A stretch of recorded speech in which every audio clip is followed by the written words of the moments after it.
Il y avait toujours en moi le désir spirituel. Dans la vie liturgique, la vie spirituelle, la vie apostolique de l'Église orthodoxe, je me suis senti vraiment chez moi.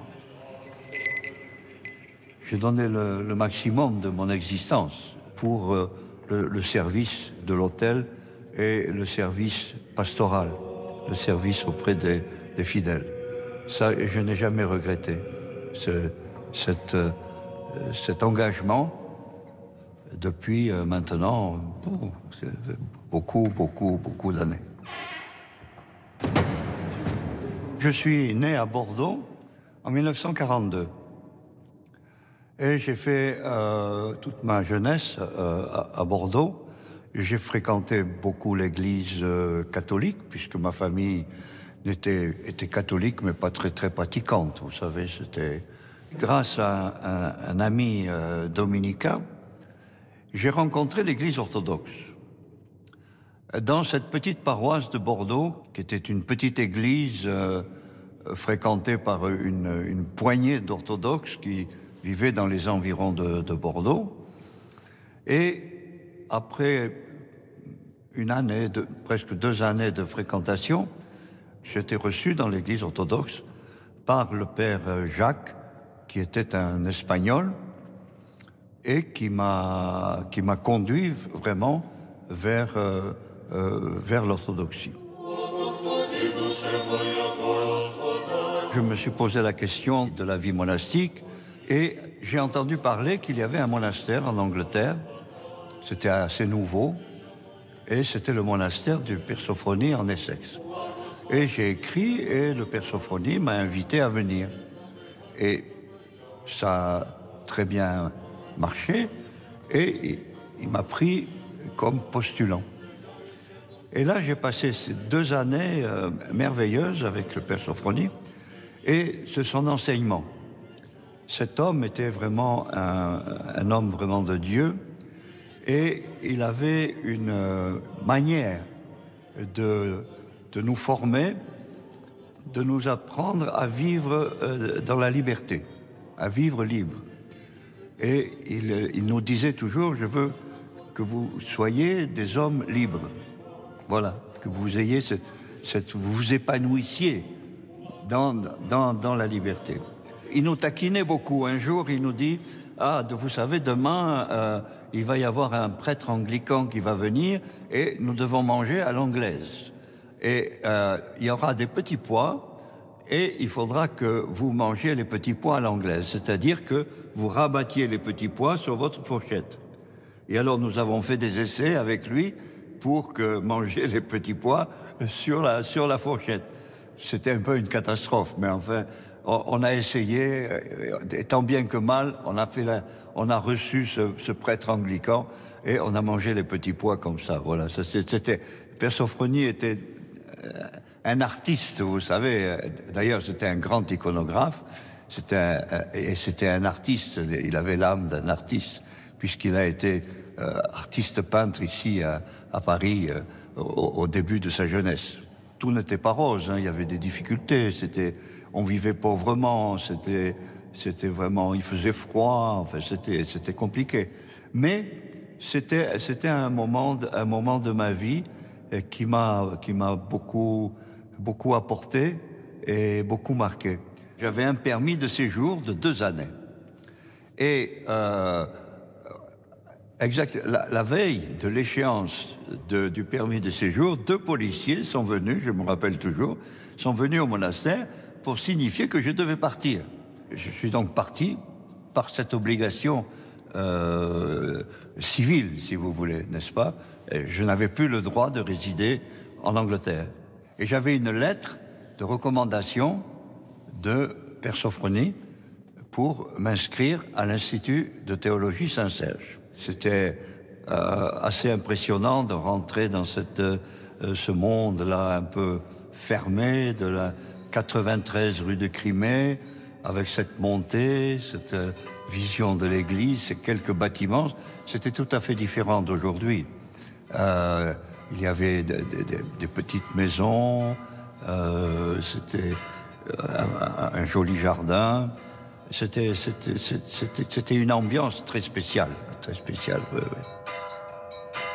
Fondé en 1925 par un groupe de professeurs venant de Russie, l'Institut Saint-Serge a joué un rôle important à la fois dans le service de l'Église orthodoxe en situation de diaspora et dans le domaine œcuménique du rapprochement des églises.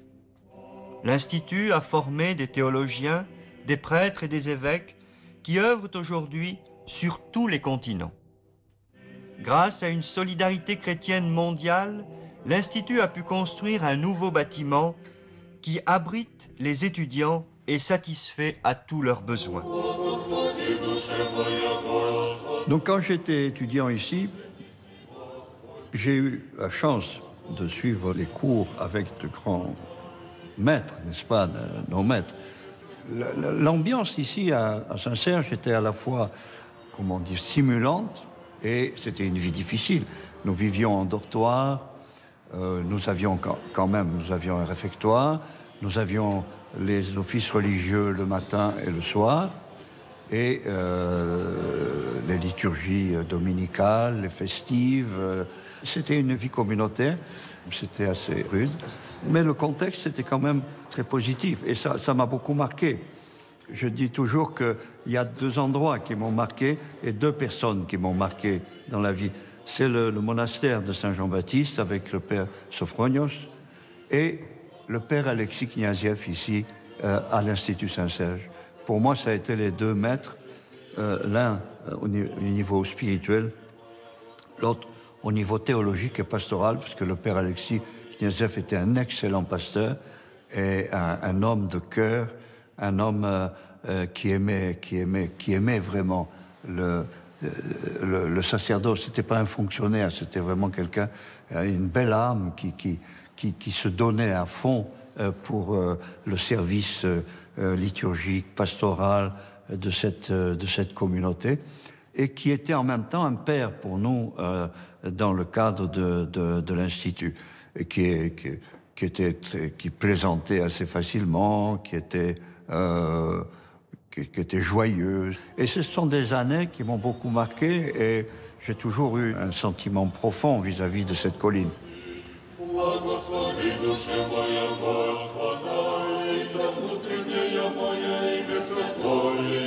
Au cours de ces études, j'ai eu à un moment peut-être un peu de flottement. J'ai passé une période érémitique. Je suis parti dans les Pyrénées-Orientales et j'ai fait un séjour de 6-7 mois dans les Pyrénées, dans un petit monastère féminin catholique qui m'avait accueilli, et en compensation de la nourriture, je travaillais, j'abattais des arbres, n'est-ce pas? Je te faisais pour le chauffage, pour la cuisine et tout ça. C'était une belle période. Et j'allais régulièrement à la liturgie à Montauban, chez le père Léonide Kroll. Et le père Léonide Kroll était vraiment un homme d'une grande sagesse et d'une grande spiritualité. C'était un homme qui célébrait la liturgie pratiquement tous les jours et qui s'occupait de la paroisse de Toulouse et de la paroisse de Montauban, où il était comme un héros, n'est-ce pas, de la ville de Montauban, puisqu'il avait détourné une colonne allemande qui voulait envahir la ville de Montauban, et il avait réussi à détourner cette colonne militaire. Et là, après de nombreuses discussions avec le père Léonide, il m'a convaincu de retourner à l'Institut et de m'engager dans la vie de l'Église. Et je suis revenu donc à l'Institut, j'ai repris ma place comme étudiant, et c'est à ce moment-là que j'ai été contacté, 2 ans après, pour voir si j'accepterais de m'engager dans les émissions orthodoxie, et qui venaient de commencer en 1965. Donc. Et j'ai été contacté à l'époque par monsieur Gabriel Matzneff, qui était le responsable avec madame Struve. Ces émissions ont été fondées animées par le père Pierre Struve, et ont été fondées en même temps que les émissions chrétiens orientaux, Et c'est le professeur Constantin Andronikov, qui à l'époque avait une place un peu particulière dans le gouvernement français, qui a permis la séparation et vraiment la structuration de l'émission Orthodoxie d'une manière propre, n'est-ce pas, et indépendante des chrétiens orientaux. Louez le nom du Seigneur.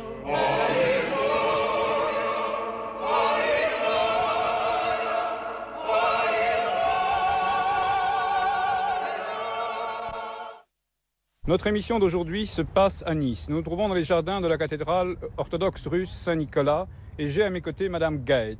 Madame Gaët, vous qui êtes une paroissienne très active de la cathédrale, pourriez-vous nous parler de la vie de votre paroisse? Eh bien, la paroisse de Nice est très importante et d'ailleurs, elle ne se limite pas à la ville de Nice car nous avons des paroissiens aux alentours et même de Menton à Antibes, peut-être même au-delà d'Antibes. Et nos prêtres sont d'ailleurs des prêtres volants, ils sont souvent appelés à se déplacer et de ce fait, l'activité de la paroisse est fort importante. Et puis, en 1974, on m'a confié les rênes, n'est-ce pas, des émissions orthodoxies. Et j'ai commencé mon travail là. J'étais ordonné diacre un peu avant et prêtre au milieu de l'année 74. Et j'ai commencé cette mission, donc, qui m'avait été confiée à la fois par le métropolite Meletios à l'époque et l'archevêque Georges Tarasov, de prendre la production des émissions orthodoxies. Et j'ai fait cela pendant 13 années. La première émission que j'ai faite en collaboration avec Gabriel Masnev, c'était dans une maison de retraite grecque dans la banlieue parisienne. Et c'était le thème était vieillir en église, n'est-ce pas? Et nous étions accompagnés par l'archimandrite Stéphanos, qui maintenant est le métropolite d'Estonie. Et nous avons tous les trois, n'est-ce pas, fait cette émission avec de beaux portraits de vieillards. Et nous avons suivi un peu leur vie quotidienne, comme ça, n'est-ce pas? Et nous étions aperçus que, par exemple, les repas, c'était vraiment des moments très, très importants qu'il fallait absolument... et où tout le monde venait bien avant l'heure. C'était impressionnant de voir tous ces hommes et ces femmes vieillissants, mais avec un beau regard, avec il y avait de la beauté d'âme, n'est-ce pas, dans cette vieillesse.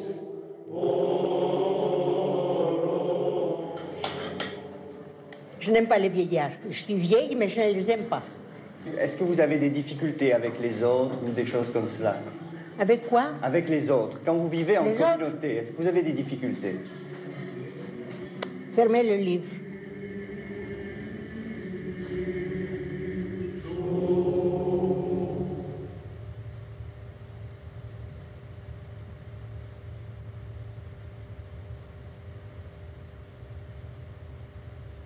À l'époque, c'était donc TF1.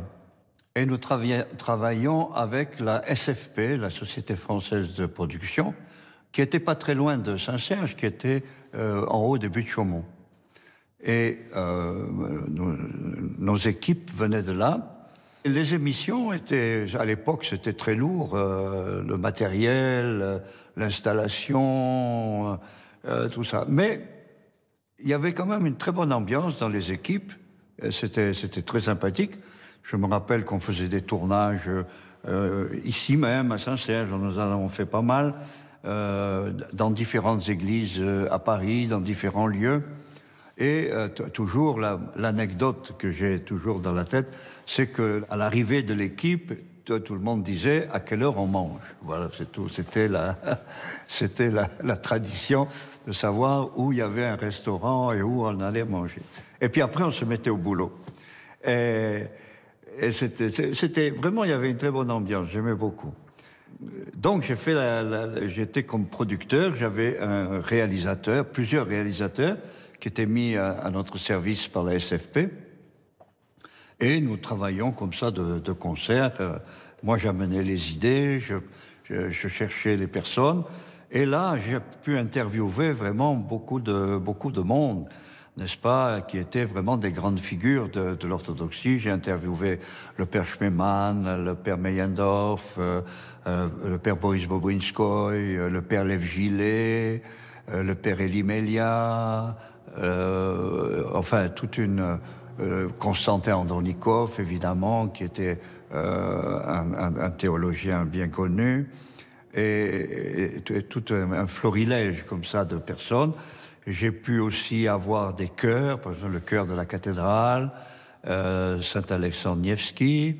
J'avais tout le soutien, toujours, on faisait le message pascal avec le métropolite Meletios, qui était vraiment notre... qui tenait beaucoup à ça. Et j'ai fait beaucoup d'émissions aussi dans le cadre de la métropole grecque.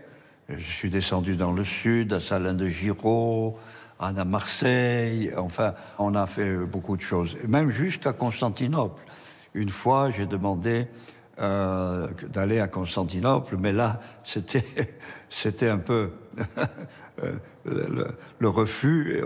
Et on m'a dit, on vous donne un photographe et vous pouvez aller à Istanbul. Et vous et un photographe, et vous faites votre émission avec des photos. Mais on avait réussi à faire une belle émission avec des photos. C'était passionnant. C'était des moments comme ça qui restent un peu dans la mémoire.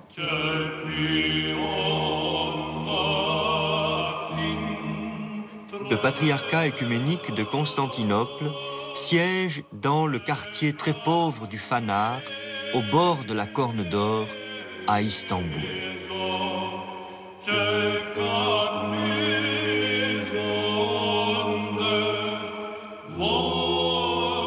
Voici la demeure du patriarche Dimitrios Ier et cet ensemble de bâtiments avec l'église Saint-Georges que l'on appelle le Phanar.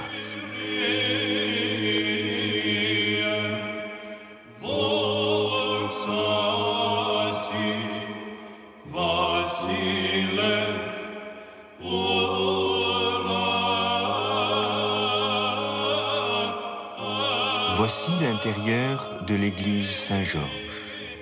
Le trône patriarcal, l'autel, avec encore le trône patriarcal au fond. La totalité de ma présence à la télévision, ça a été 13 années. Et au cours de ces 13 années, il m'a été demandé par Olivier Clément si je serais disponible d'aller à Genève pour desservir une nouvelle paroisse de langue française qui avait été créée dans le cadre du centre orthodoxe du patriarcat de Constantinople. Et j'ai commencé un peu à voyager entre Paris et Genève, tout en continuant le travail des émissions. Et ce n'est qu'en 1985 que j'ai arrêté la télévision et je me suis fixé à Genève. C'était le centre du patriarcat œcuménique. Il venait d'être construit et inauguré en 1975. Et ma mission à moi était d'organiser la vie liturgique, spirituelle, pratique de cette communauté nouvelle, naissante, avec des orthodoxes qui venaient un peu de partout, différentes origines, n'est-ce pas? Russes, bulgares, quelques grecs, tout ça. C'était à peu près une 60aine de personnes. Et nous avons travaillé tous ensemble et créé vraiment une très très belle paroisse qui existe jusqu'à aujourd'hui, puisqu'il y a un prêtre qui m'a succédé lorsqu'on m'a demandé on m'a plutôt réorienté en m'envoyant ici à Paris. En février 2015, nous recevons un fax du Phanar, donc du patriarcat de Constantinople, comme quoi je venais d'être élu évêque auxiliaire du patriarche œcuménique et que je devais accomplir ce service à Paris. Et j'étais très étonné de cette élection. Et j'ai dû aller au Fanard. Et là, le patriarche m'a dit, voilà, nous vous avons élu pour que vous soyez notre évêque vicaire auprès de l'archevêque Job de Telmessos, qui était ici l'archevêque en titre de l'archevêché et le recteur de cette cathédrale. C'était pour moi une nouvelle aventure. Et à la fin 2015, est arrivée la nouvelle que Monseigneur Job était déplacé à Genève et moi je devenais locum tenens de l'archevêché. Ça c'était aussi une surprise parce que c'était... Et alors il a fallu préparer l'élection et le patriarche m'a dit c'est vous qui devez vous présenter. Voilà, c'était une obligation. Et donc je me suis présenté, j'ai été élu et a commencé une nouvelle vie.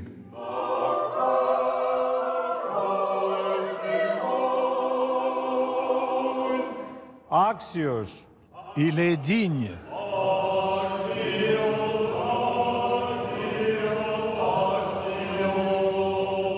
Gloire à toi, Dieu, notre bienfaiteur, pour les siècles des siècles.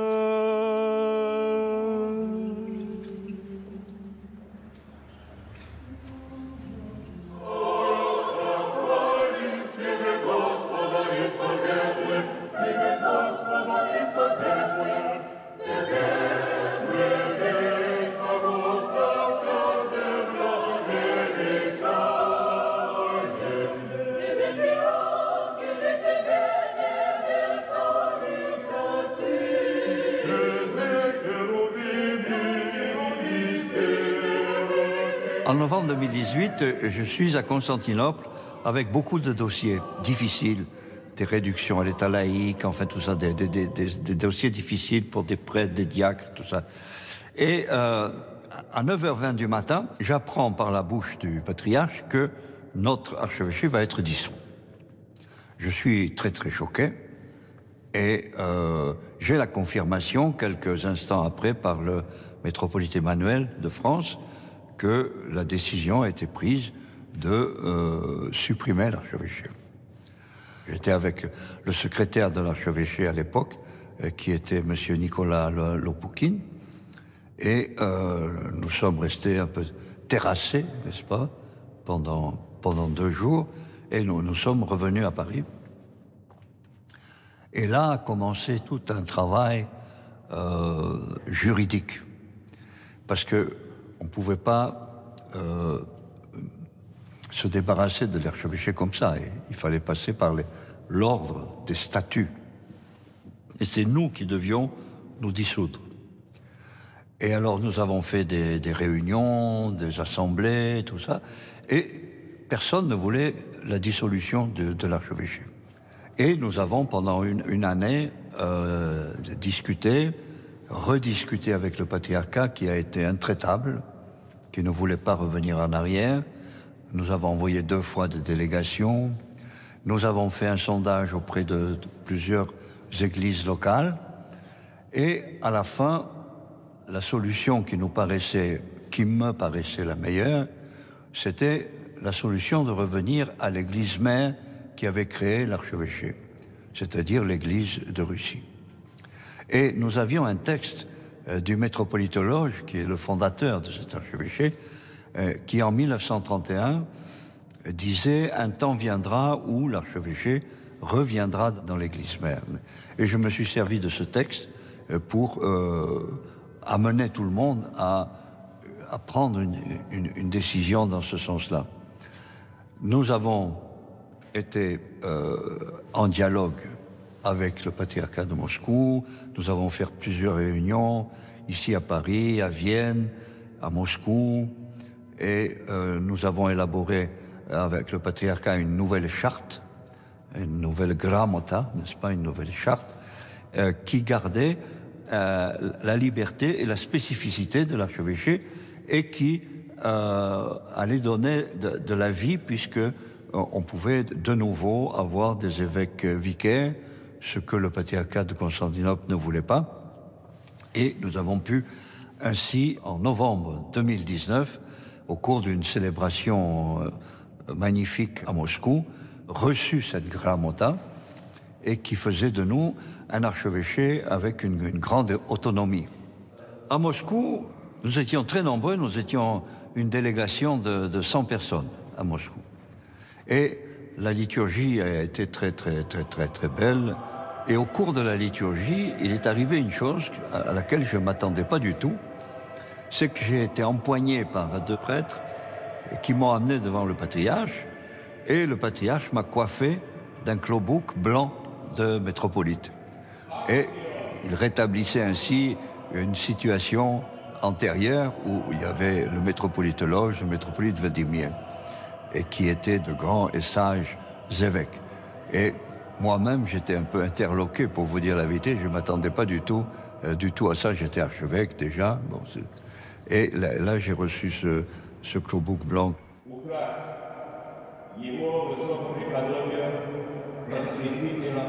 Ce que j'aimerais dire à toute notre congrégation orthodoxe, c'est que nous manquons à l'heure actuelle de prêtres et de personnes qui s'engagent. Aujourd'hui, l'engagement est devenu quelque chose de... C'est pas une valeur qu'on recherche, n'est-ce pas?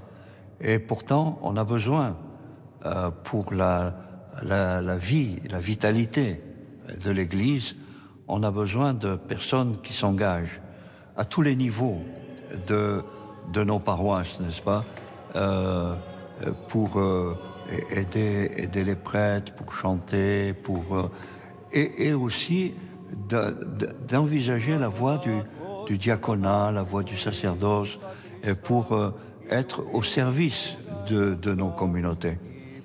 C'est sûr que dans notre archevêché,